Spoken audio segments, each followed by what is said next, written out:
So we've mentioned our friend Aaron Maté. He's becoming Yeah, so yeah. popular and famous now. You might find him on some mainstream magazine soon or something.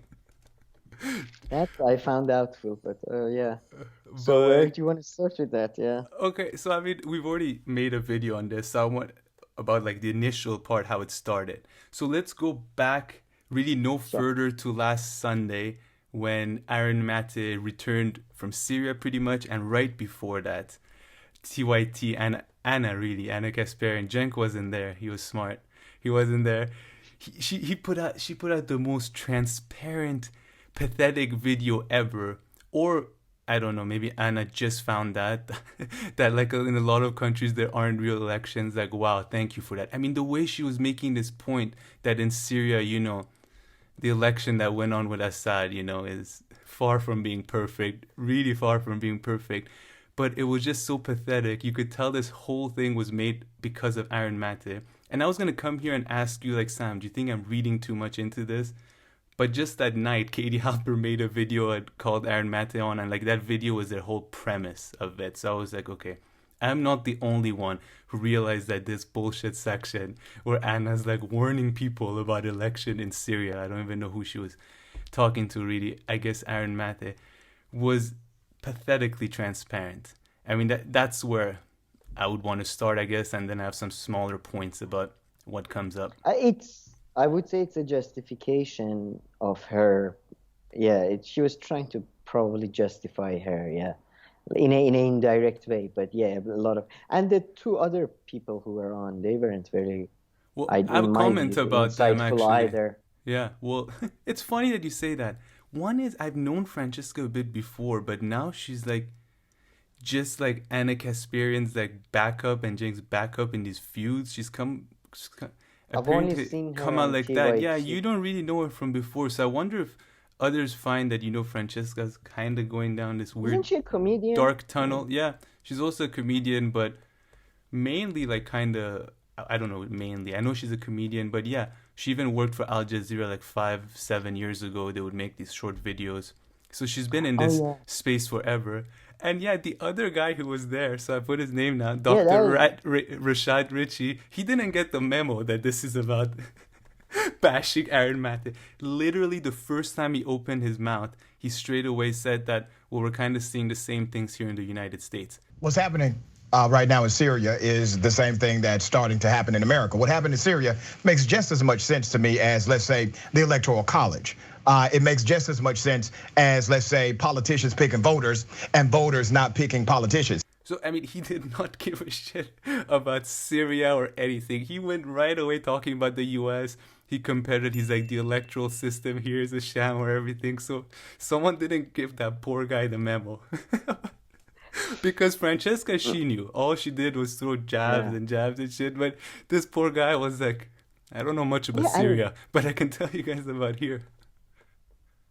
yeah, and this is kind of it's really because it sort of ties. I was gonna tell you about I have a bit of a problem with something because before Aaron Matthew came back he went to Syria and he did a live show from there with Max Blumenthal, Ben Snorton, if I'm not mistaken, and Sayed Mohammed Marandi, who is somebody who he's an Iranian professor, and he comes on Al Jazeera a lot and stuff.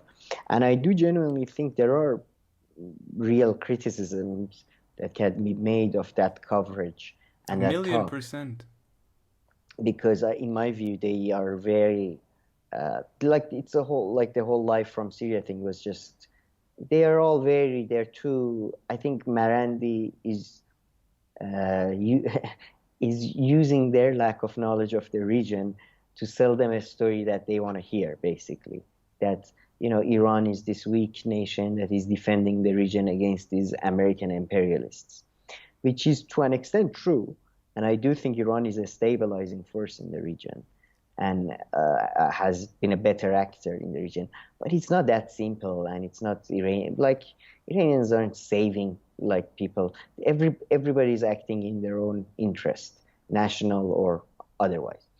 So I think you could like genuinely say, for example, that was somewhat of like they should have been a bit more critical about the foreign, just they should have been more real about the foreign policy that is going on in the Middle East, and not so, in my view, anti-American. Because yeah, Americans are bad and probably the worst actor.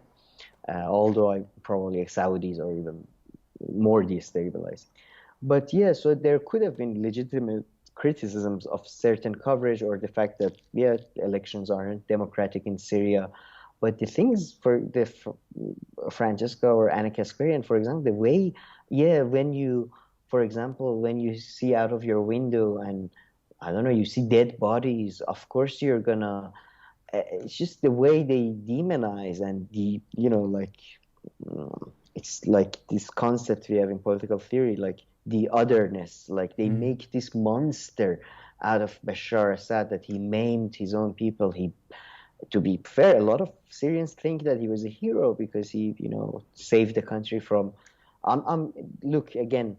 Yeah. Who knows what's the truth? But the way they go on about criticism, it's just so one-sided and obvious. And That's I couldn't agree more with what you're saying. Sorry. Yeah, and it's just delegitimized their whole argument, and sadly, just doesn't allow for any real discussion. I mean, that's exactly the thing. Like now that everything that Aaron Maté is saying or is associated with is not gold, like nobody's saying this is, oh, you can't touch this.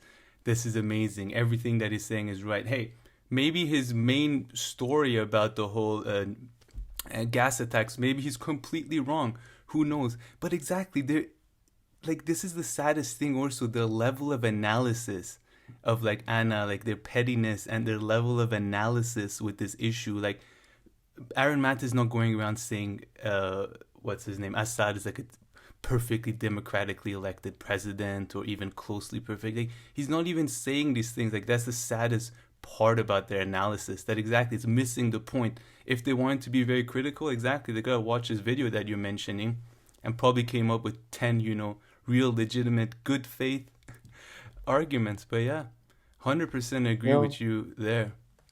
But yeah, name calling is easier. Yeah. And but I would suggest people watch that for themselves, obviously. But yeah, I had a bit of problem with that video. Oh, exactly. And then I just have two small things here to wrap up with this story. The like to dislike ratio of this Syria video is horrible. It's like 50-50 on TYT. So they have really gone after them. Yeah. And every time I see TYT with someone new, like this Rashad Richie, I don't know about him, so I'm not talking about him specifically. It just reminds me of like kind of cool kids in high school that maybe had friends or didn't have, but they're always like best friends with someone new and a new gang. I feel like TYT, there's like Cenk and Anna, and then like every week they have like this new set of best friends. I don't know if you get what I mean, who are around him, and they're like best friends as if like, they've known each other since birth. And then a week later, like you will never hear about that person. And TYT are just like giving me that vibe all the time. Oh yeah, this is my new best friend who's hanging out with me now, and all I care about is this new best friend. Plus Francesca, who's kind of she's really becoming associated with this Cenk and Anna thing. So I don't know, but enough about this.